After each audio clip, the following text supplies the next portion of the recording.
One of my favorite things to do is go to food truck festivals. And there's a big one coming in Denville next Sunday, October 2nd, in Denville, Gardner Field. And the guy who's putting it all together, Brian Bergen, is my guest. Brian, good morning and welcome to the Jersey Magazine here on DHA. Hey, thanks for having me, Jim. I really appreciate it. So tell our listeners about this year's event.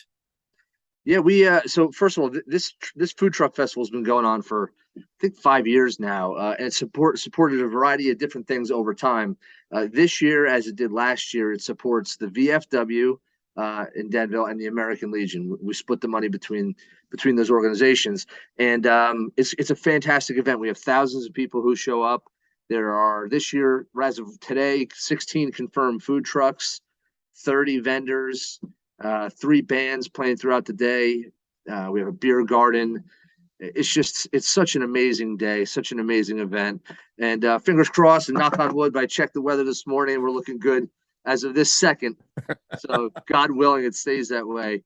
Although, people have been yelling at me for checking every 5 minutes. So well, that's all right. When you're trying to put an event on like this, I completely understand. And Gardner Field is such a great place to hold this event, Brian. Yeah, it is. It is. And Denville is such a fantastic community too. I'll tell you what makes this, I think, maybe a little bit unique. Not only do we spread the money between the VFW and the American Legion, we also support Denville Baseball, who's a large part of our volunteers who are there. And then all different organizations will be there throughout the day benefiting from this, either with the wrestling has a booth to recruit new members. We have girls field hockey is going to be selling water. The Boy Scouts are doing things. We try and literally help every possible organization we can because this is a team effort. Raising money, awareness, those are tough things to do for any organization. We have 4,000 people captured on a field in one day, and we try and spread the love the best we can. Now, I know you're a Denville resident now. How long have you lived in town? I've lived in Denville since 2011, so I guess that's 11 years now. I was in the Army for quite a while. I graduated from West Point, was in the Army, and then I ended up in Denville, which is just such an amazing town in Morris County, which is an awesome county. It is one of my favorite towns. I go up there on a fairly regular basis. One of my favorite things to do there is when you close off Main Street and it just becomes this big street fair. It's wonderful, Brian. Such a great feel of community there. Yeah, and they do it often. Downtown Denville, they do such amazing stuff. We put a business improvement district in Denville a few years back. And so now they have Denville After Dark, where they do these things on different nights. It's not just annual events anymore. They're doing things constantly. If you go to Denville, you got to stop at Denville Dairy. There's Hunan Taste, Sergio's. I mean, these are great places, all co-located. And we have great residents too who participate in all these things because you could shut the street down every day, but if people aren't coming out in droves to participate, it's not worth it. And our residents make it worth it. Brian Bergen's my guest this morning here at 105.5 WDHA on the Jersey Magazine. As an assemblyman for the 25th District, which covers parts of Morris and Somerset County, what prompted you to go into politics, Brian? Yeah, I got what I think is an interesting story. I won't take it too long, but after you get out of the military, almost everybody who leaves the military feels a little bit of void that's created from losing that special part of yourself after you leave, and that commitment to a larger goal. And I had that too, and I was searching for a way to fulfill it, and was being unsuccessful until I was an MBA student at Rutgers, and a kid sitting next to me happened to be a councilman, and he told me that he was a councilman. I'm like, man, a councilman, what is that? And he explained it. And I was like, that is what I need. I need to do that. So I left there that day. I called my councilman, who didn't know me very well. And I said, hey, Chris, I'm Brian Bergen. When you're done being a councilman, I'd like to replace you. And he was like, well, this is weird phone call to take. He said, I'm good. I like it. I'm not ready to step down. But he started getting me involved. And I was making funnel cakes at the fall festival and cleaning up the rivers and doing all the things good council people do. And after a few months, he came back and said, you know what? You're serious about this. I like you. You can run in my place. And I did. I ran. I won a town council seat in Denville. And about as soon as I won it, my state assemblyman, Michael Patrick Carroll, decided he was going to retire. So 5 months into my council term, Michael Patrick Carroll decided to retire as an assemblyman. So that same day, I started running for the state assembly. So I kind of call myself an accidental assemblyman. It all happened so fast. And you know, the cool part too of this story, I think it's cool part, is when I got elected to the state assembly, the guy who replaced me at the town council was Chris Galinsky, the gentleman who gave it to me in the first place. And it really made it a great connection between him and I have the tremendous amount of respect for him. You mentioned your military service, and I noticed that you recently were either sponsored or helped put through 6 bills to help veterans in New Jersey. Tell us about those bills. Yeah, so thank you for bringing that up. I am completely dedicated to helping the vets in the state of New Jersey. For far too long, bills have been passed that help the veterans. It's all feel good stuff for the most part.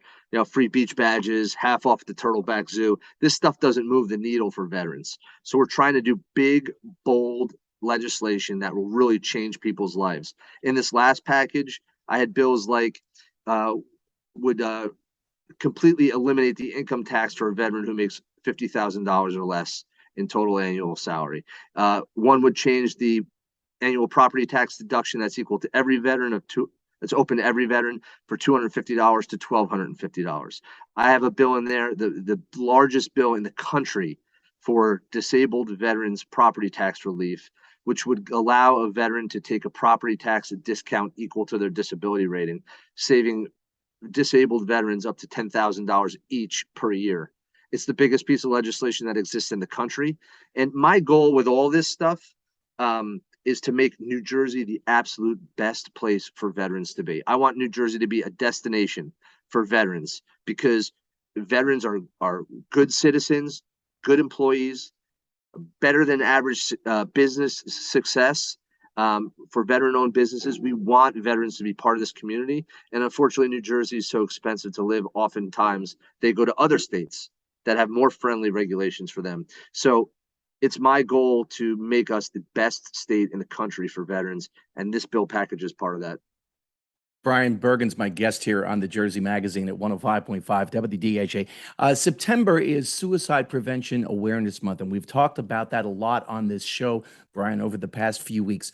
The rate of suicides by veterans is staggering, and you posted something the other day that said that the rate actually might be higher than what we really believe it to be right now.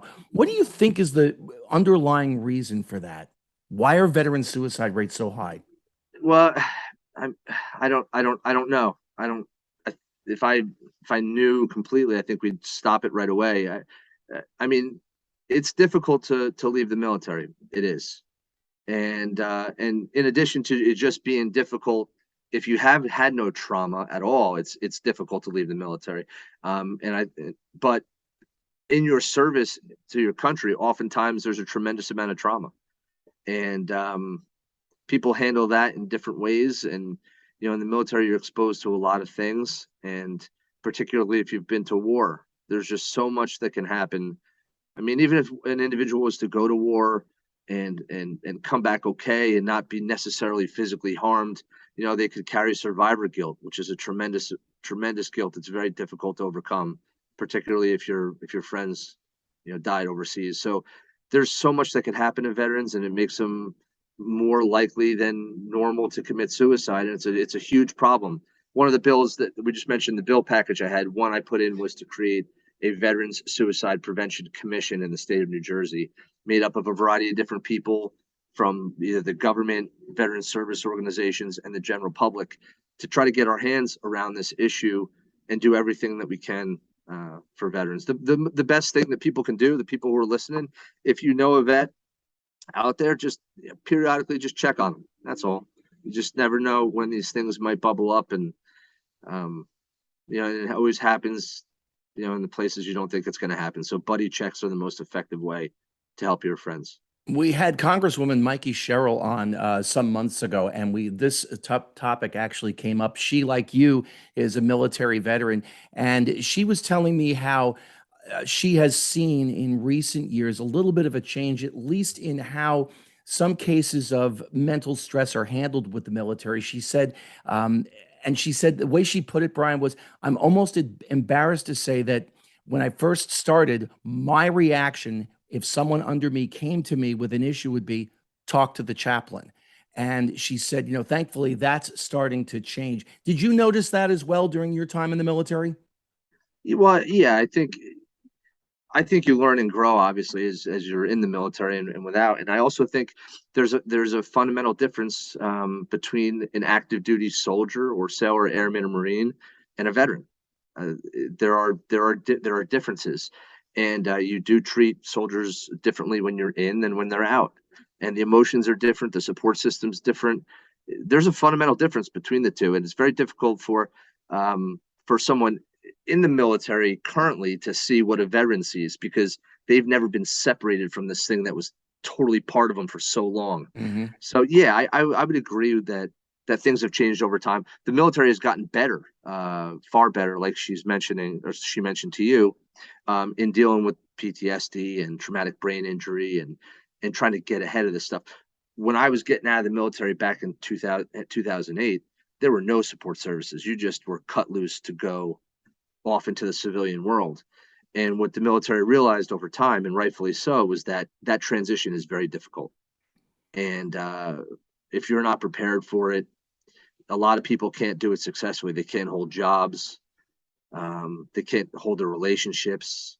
It's tough. And so the military has established programs since I left to bridge that gap, And which is a great thing. I think it's important, and Congresswoman Cheryl pointed this out as well, that we get more veterans involved in politics because having been in the situation where you were, a combat veteran yourself, you know what this is like. And I think it's important in terms of making sure that bills, when they get passed for veterans, are, the real deal. Unlike what you said, like, half price at this or that, I Yeah. think it's important that more veterans get involved. Yeah, I think so too. And not just only for veterans related issues. Veterans are mission focused people. We've been programmed to be that way. And we're all about getting things done and don't really care about some of the repercussions as long as we're doing good. And that's lacking in a lot of politicians on both sides of the aisle. And so veterans are fantastic to have in the in service. And what bothers me right now is in the state assembly and the state senate on the Republican side, Senator Dougherty is moving on to another position. Assemblyman Ryan Peters moved on, and unfortunately, Assemblyman Ron Dancer passed away recently. So I'm the only veteran left. I will be next year the only veteran Republican in the entire state legislature, and one of only, I think, 4 total veterans in the entire state legislature. And that's a problem. That's something that I think needs to be rectified, not just because having vets will give a good veterans perspective on veterans issues, but because veterans are more likely to work across the aisle with each other because the common bond we have as veterans far exceeds any party.